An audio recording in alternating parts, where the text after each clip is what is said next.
Hey guys, it's Celine, and this is Aurelia. My mum made her um 40 years ago, probably. She's like a rag doll. She's really floppy. She's got immense long arms and legs, like all the way up here, like that. And to my shame, actually, I feel she has been sitting lying in the dust on top of a wardrobe for at least 10 years, and before that hadn't had anything happen to her either. So she's just been dead weight, this girl. As you can see, her hair has got all sorts of colors now, and that was one of the reasons that I never really got around to doing anything with her. Let me take out the hairband if I can. My mom gave me this doll. It was actually the second version, where the first version I had was a lot smaller. And at that time, I kind of remember being pleased that I got it. And that must have been in 1978, thereabouts. I think before we started our migration to Spain. My mom and I was 12 or so at the time. So I had a small version, like half the size of her, and I lost her. So very quickly, actually, like a year or so afterwards. I was never much of a doll person growing up, or a doll playing kind of a girl. I had stuffed toys that I was very fond of, and that I certainly, when I was like a toddler, I carried around with me always wherever I went. But I also had a very chaotic life, start of life was utter chaos and total mess. So I lost a lot of toys, I lost a lot of stuffed animals. I got new ones from my mum once that, divorce thing had happened. And I think I always felt that my mum made first the one version and then this one more for herself than for me in one way or another. And that's not true. I sort of understand now it's very complicated. So it turns out that it was another YouTuber who brought this to my attention, that I had really neglected to do something useful, something beneficial with this doll that my mum made.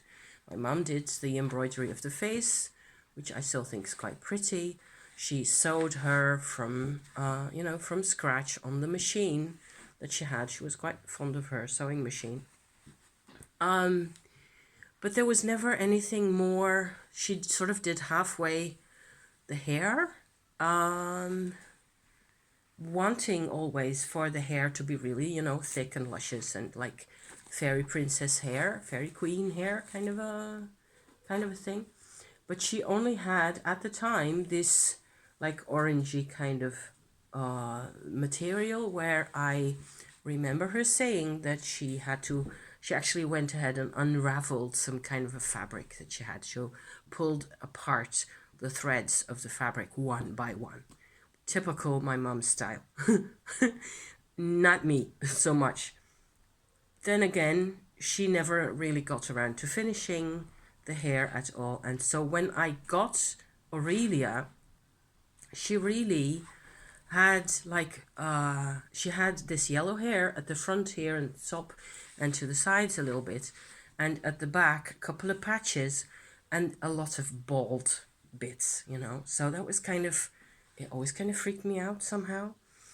And by the time I got her off the wardrobe last Thursday, I mean, she was it was a disgrace. Okay, she had just like a little piece of fabric tied around her middle, and she had no clothes on. She was completely nude, and she had all this baldness on her head and so on. And I decided that I was going to try to use some of my hand spun wool that I had loads of, and actually more than I was going to potentially need for knitting or crochet projects or any of that nature.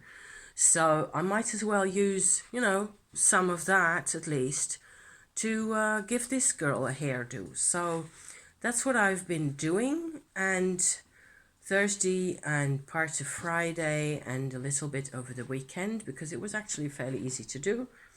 And so she's got purple and white and dark red in here. Some of it is just also, you know, like these darker red strands that you see here.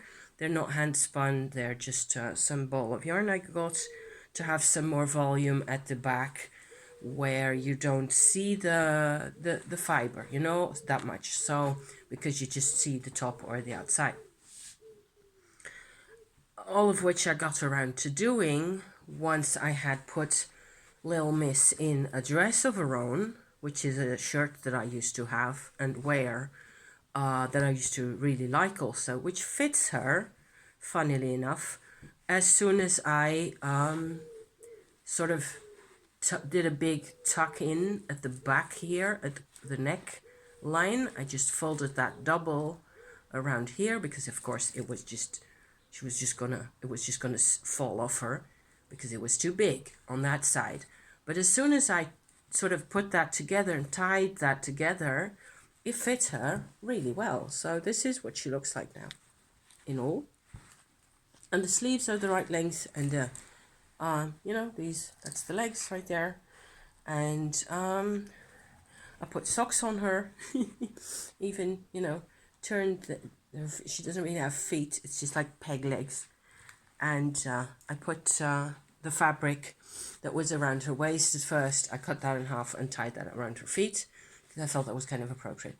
The whole thing about this is that it has been really emotional to be doing, and I've been putting off making a video about this because I'm kind of at a dead end as it is now. I don't know. I was enjoying myself putting all the hair in.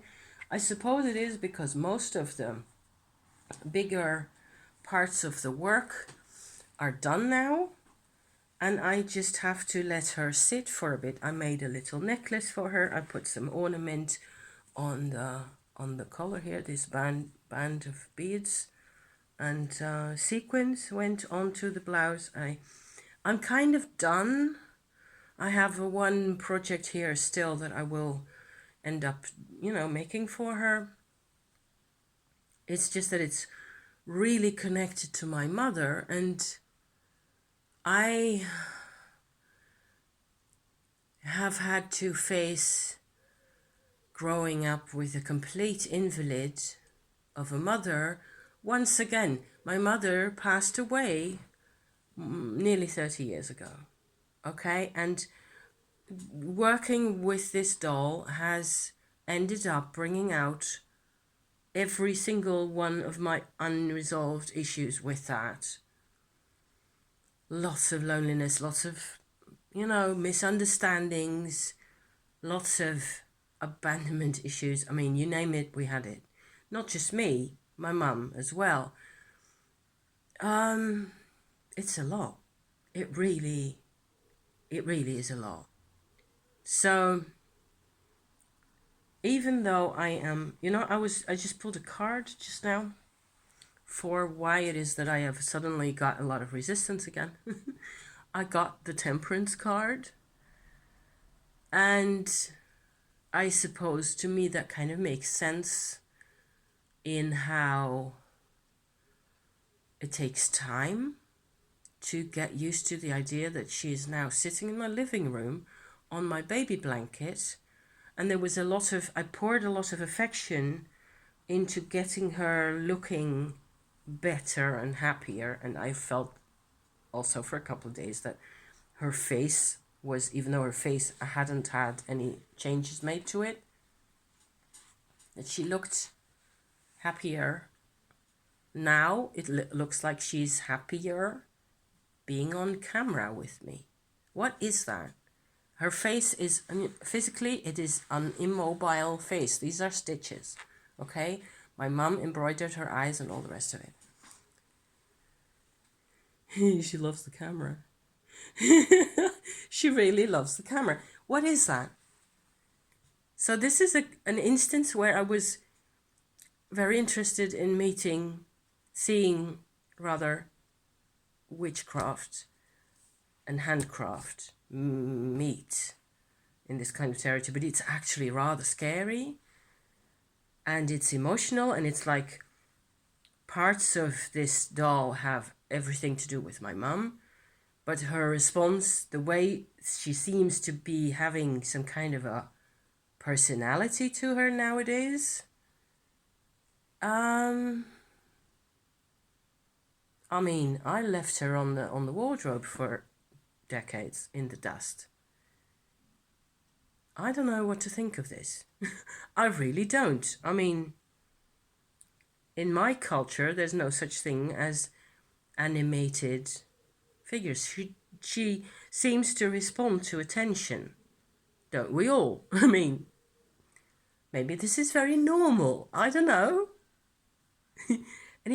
Anybody got any ideas? Please put a comment down below, because temperance, not so much, not one of my virtues, definitely, and I put a lot of love and attention into her. I cannot go on making stuff for her. She's not taking over my house. I mean, I have this project here that I'm, using an old blouse, another old blouse of mine, to turn into a skirt for her. That will happen at some point later in the week. Maybe it's just that I see my own emotions reflected in her face. I think it's slightly more than that, and it's also slightly different than that. And I'm not sure it really makes any sense, or why should life make sense even? I don't know. But it has been all the ghosts, came out of the top of the wardrobe with her, and wow. I've been journaling and I've been doing cards, and I don't know, it just feels really unsettled, and I suppose it will take some more time. I realized though that in one important aspect that came out of working with her, as you may know and may have seen me talk about on my channel, I have a sort of a Kundalini yoga practice that I call Tumo. And I have used the Tumo practice over the past 4 years and a bit to great effect for my own menopause problems that I've been having. It's absolutely amazing what I managed to do to relieve, stress and pain and neuralgias and headaches and all that from practicing Tumo. That works beautifully. And so, just as a little introduction here, I went ahead because I was struggling with all my memories from my mother and her, her sickness and the endless series of problems that she had in also hormonally and so on. So I went ahead and did a sort of a session, an energy work session, I suppose, where, because I had been working with Aurelia a lot, I managed to make the memories, physical memories of my mum that I have, participate in a Tumo session, in a Tumo practice.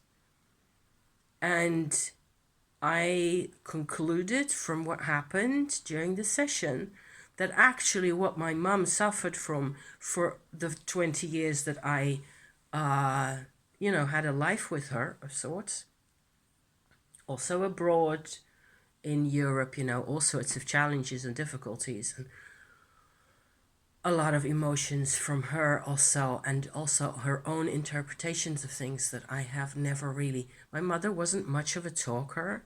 I managed to get her to talk sometimes, but not about personal things. She didn't really know how to do that much, so I think that's a part that goes into the alchemy here, is things that are attached to Aurelia, really, that have to do with my mum's repressed issues and hidden issues, maybe things that she didn't even know about, or things that she simply never mentioned to me. There's that for sure. In parentheses, what I did see is that I believe now that 60% of my mum's ailment and her constant struggle with, pain and lack of vitality and all that, it just makes perfect sense. Her problem was menopause, which we couldn't know about because her own mother also passed away when she was around 50 or so, and they didn't talk about anything around these, women's issues at the time at all.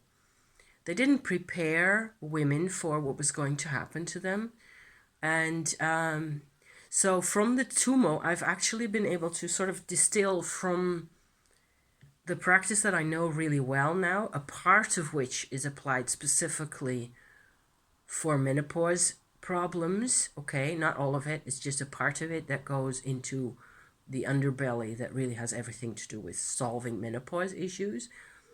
If I project clearly enough my mum going through that meditation, that particular energy work, I can just see her blooming open, and just like most of her lack of vitality, of course, is then resolved, which feels like also like something I might have thought of, just rationally without going through the whole practice and the whole concentration and all that. So that is supremely liberating, to finally know what it was that my mom had, what her problem was. Because everybody that always, that she saw, doctors, practitioners, Chinese medicine, she's tried it all. And she died. I mean, in November, it's 29 years ago. It was completely hopeless.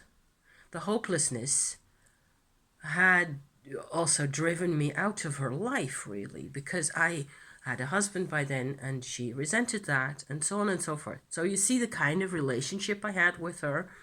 All that stuff is like floating around this little face as well. And these are just my reactions. So I don't know. It's probably mostly my own. I thought, today making a video about us together and what we've been doing so far might help also. And since she, hello,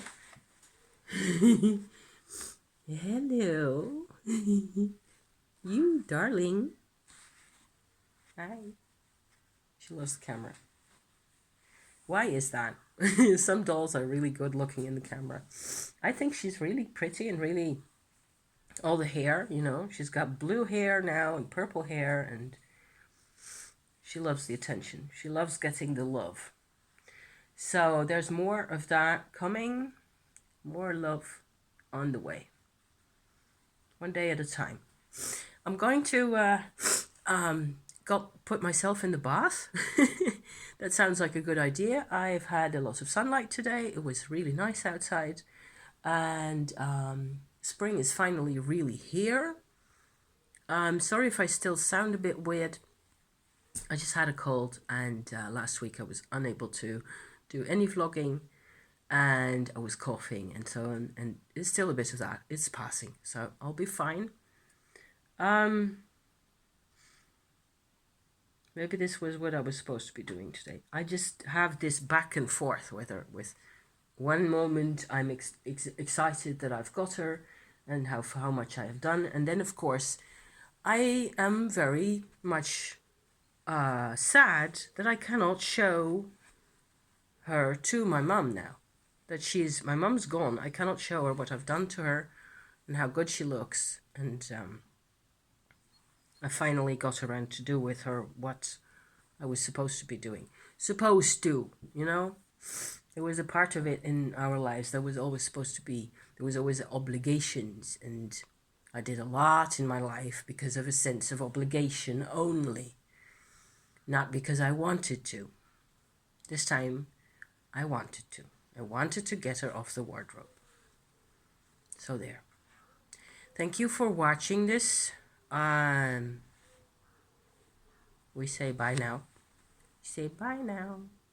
Until next time. Okay, I won't bring her out every time, I think. She will be sitting right next to me.